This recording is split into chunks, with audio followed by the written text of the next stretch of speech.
Bismillahirrahmanirrahim. Assalamualaikum warahmatullahi wabarakatuh. Alhamdulillah, tsumma alhamdulillah. La haula wala quwwata illa billah. Asyhadu an la ilaha illallah wahdahu la syarikalah wa asyhadu anna Muhammadan abduhu wa rasuluhu alladzi la nabiyya ba'dahu. Allahumma shalli wa sallim wa barik ala Muhammadin wa ala alihi wa sahbihi ajma'in. Qala Allah ta'ala fil Qur'anil Karim, a'udzu billahi minasyaitonir rajim. Bismillahirrahmanirrahim. Yarfa'illahu alladhina amanu minkum walladhina utul 'ilma darajat.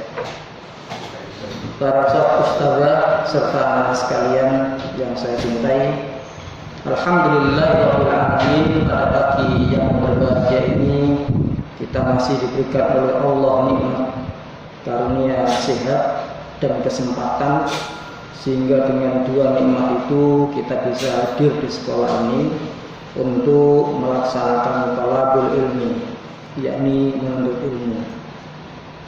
Pada kesempatan yang berbahagia ini, Pak Rofim ingin menyampaikan satu tema atau satu judul, Guruku Jalan Surgaku. Anak-anak sekalian yang saya cintai, seperti yang kemarin kita lakukan bersama tanggal 25 November diperingati sebagai Hari Guru Nasional, kita sudah melakukan salah satu bentuk kebaikan dengan menghargai jasa-jasa guru, menghormati guru, dan beradab kepada guru. Guru dalam Islam menempati posisi yang hampir-hampir sama dengan para nabi dan rasul. Oleh karena itulah tema pada pagi ini, Guruku Jalan Surgaku. Setiap kita adalah murid, setiap kita adalah siswa, dan setiap murid memiliki guru. Guru yang pertama kali mengajarkan kepada kita tentang kebaikan adalah orang tua kita. Guru kita pertama adalah ibu kita. Al-madrasatul ula. Ibu adalah sekolah pertama. Sebelum kita mengenal sekolah formal, TK, SD, SMP sampai dengan SMA sampai bangku kuliah, maka orang yang pertama kali mendidik kita, mengajarkan kita, mengenalkan kita dengan Allah Subhanahu wa taala adalah ibu kita. Al-madrasatul ula. Rumah adalah sekolah pertama.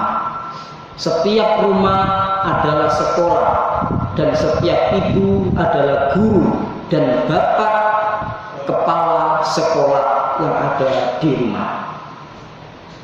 Anak-anak sekalian yang saya cintai, oleh karena itulah orang yang mengajarkan kepada kita tentang kebaikan adalah guru.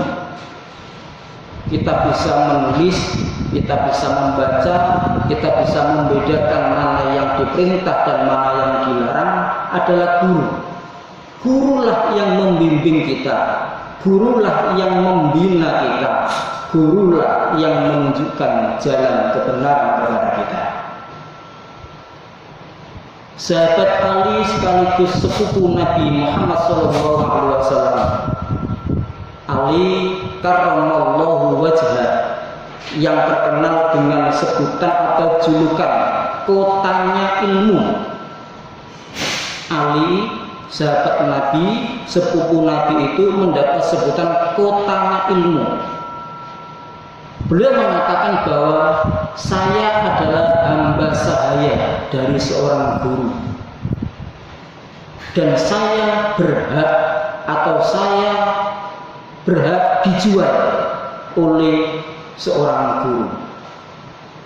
Begitu penghargaannya Ali kepada sang guru, maka dia mengatakan, siapapun yang mengajarkan satu huruf kepada saya, maka saya adalah posisinya menjadi seorang hamba saya bagi orang yang mengajarkan satu huruf ilmu. Anak-anak sekalian yang saya cintai, mengapa kami mengambil judul guruku adalah jalan surgaku?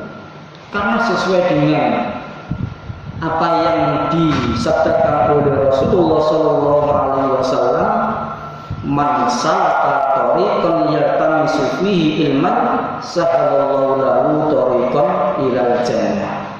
Barang siapa berjalan menuju menuntut ilmu, maka Allah memudahkan baginya jalan menuju ke surga.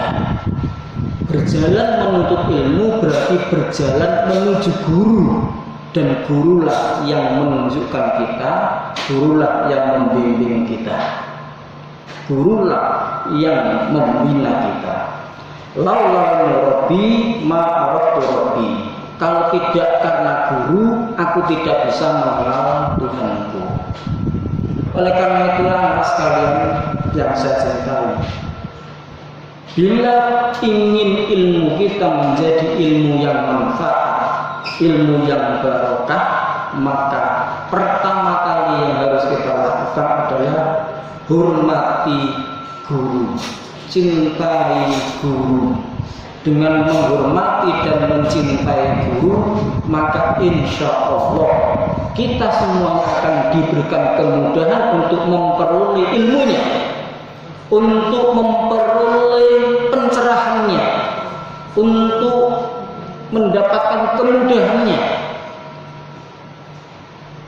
Karena otak pikiran kita akan terbuka manakala kita sudah gembira dengan adanya guru. Gembirakan dulu hati kita, senangkan dulu hati kita dan pikiran kita dengan guru tertentu, guru semua guru. Maka insya Allah jalan pikiran kita akan terbuka. Sesulit apapun kalau kita cinta kepada guru, maka kita akan bertanya. Kita akan bertanya kalau tidak bisa kepada guru. Tapi kalau sudah tidak senang, tidak cinta kepada guru, maka otak pikiran kita sudah terbungkus, tertutup, terblok. Dan pada akhirnya otak, pikiran, dan hati kita tidak bisa menerima kebenaran, sebagus apapun kebenaran yang disampaikan oleh guru.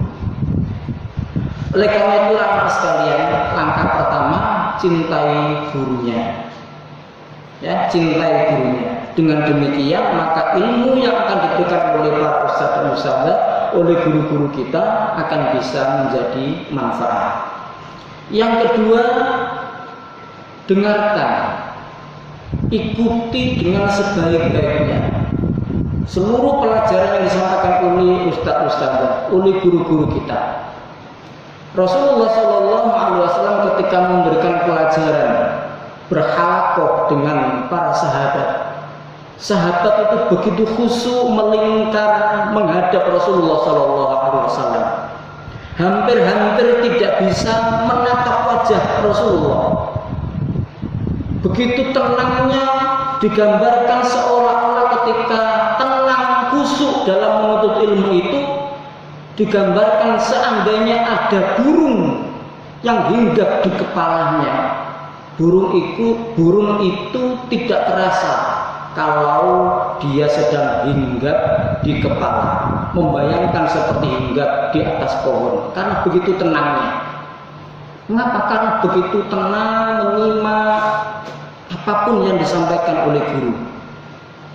Dan kemudian ketika belum mengerti, maka bertanya kepada guru. Kapan waktu bertanya? Ketika guru sudah berhenti menerangkan atau diberi kesempatan oleh guru. Anak-anak, sampai di sini penjelasan Ustadz. Apakah ada yang ditanyakan? Maka saat itulah kemudian kita mengacungkan tangan dan menyampaikan pertanyaan, meminta penjelasan kembali kepada Ustadz dan Ustadzah, sehingga kita memperoleh pemahaman yang benar. Salah satu di antara kunci ilmu itu adalah bertanya. Miftahus su'al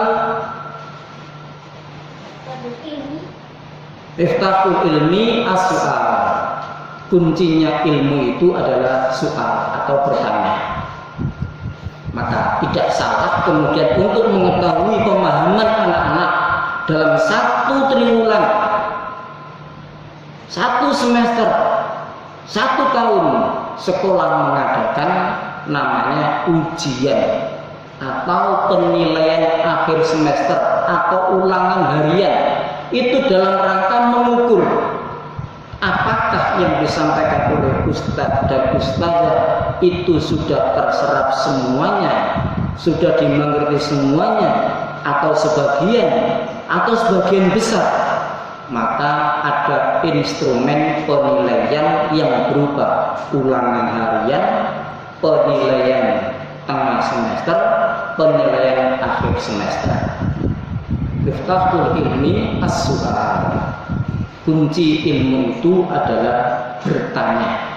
Maka guru bertanya lewat soal-soal, guru bertanya lewat pertanyaan untuk mengetahui Ananda sudah mengerti atau belum apa yang disampaikan oleh ustaz dan ustazah.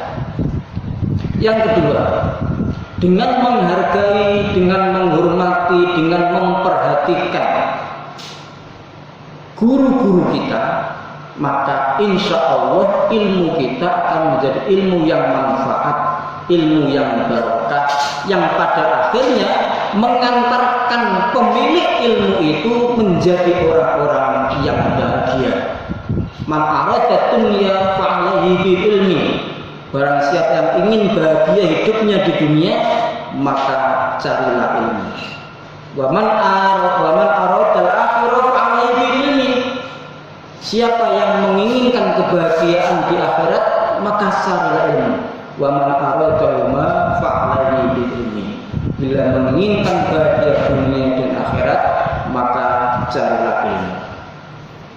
Anak-anak sekalian yang saya cintai, begitu pentingnya kedudukan guru bagi seorang murid, maka akan menentukan sikap kita, akan menentukan posisi kita di sisi Allah. Apakah kita memperoleh ilmu yang manfaat barokah, apakah ilmu yang akan mengangkat derajat kita, atau justru ilmu itu disampaikan lewat telinga kanan, diterima telinga kanan, keluar telinga kiri tanpa bekas. Itu tergantung sikap kita kepada guru kita masing-masing. Oleh karena itulah anak sekalian, guru-guru juga demikian. Guru-guru belajar daripada para guru yang saat ini sudah menjadi guru, dulu adalah murid-murid dari guru-guru kita. Maka satu hal yang harus kita lakukan, harus senantiasa mendoakan kepada guru-guru kita yang sudah memberikan ilmu, pengajaran, keteladanan kepada kita semuanya. Nah, insya Allah ilmu yang disampaikan oleh ustaz-ustazah, oleh guru-guru yang saat ini kita transfer kembali, kita sampaikan kembali kepada murid-murid kita, maka menjadi ilmu yang manfaat, ilmu yang barokah, menjadi amal yang tidak akan pernah terputus meskipun guru-guru kita sudah meninggal dunia. Harapan kita semua sebagai murid maupun sebagai guru terus untuk saling mendoakan. Kita doakan bersama anak-anak kita diberikan pemahaman sehingga memperoleh pemahaman yang benar tentang konsep ilmu yang Allah Subhanahu wa taala turunkan lewat para guru-guru kita, lewat ulama-ulama kita. Al ulama warathatul anbiya. Ulama adalah pewaris para nabi. Oleh karena itu tadi di kesempatan awal saya sampaikan posisi guru itu hampir-hampir sama dengan posisi para nabi dan rasul. Oleh karena itu jemaah para ustadz dan ustadzah anak sekalian, mari terus kita doakan mudah-mudahan anak-anak kita diberikan pemahaman, diberikan kemudahan untuk mendapatkan ilmu yang kita sampaikan dan menjadi ilmu yang manfaat dan barokah. termasuk anak juga demikian. Kita doakan guru-guru kita, mudah-mudahan tetap diberikan kesehatan, diberikan kesempatan, diberikan kekuatan untuk menyampaikan ilmu sehingga kita bisa memahami dengan benar tentang konsep ilmu sesuai dengan bidang studi masing-masing. Demikian apa yang kami sampaikan, dan mudah-mudahan derajat kita diangkat oleh Allah Subhanahu wa taala dengan ilmu yang kita pelajari sesuai dengan janji Allah, yarfa'illahu alladziina aamanu minkum walladziina utul ilma darajat. Allah akan mengangkat derajat orang-orang beriman dan orang-orang yang berilmu. Aqulu qouli hadza astaghfiru innahu wal ghafurur rahim. Assalamualaikum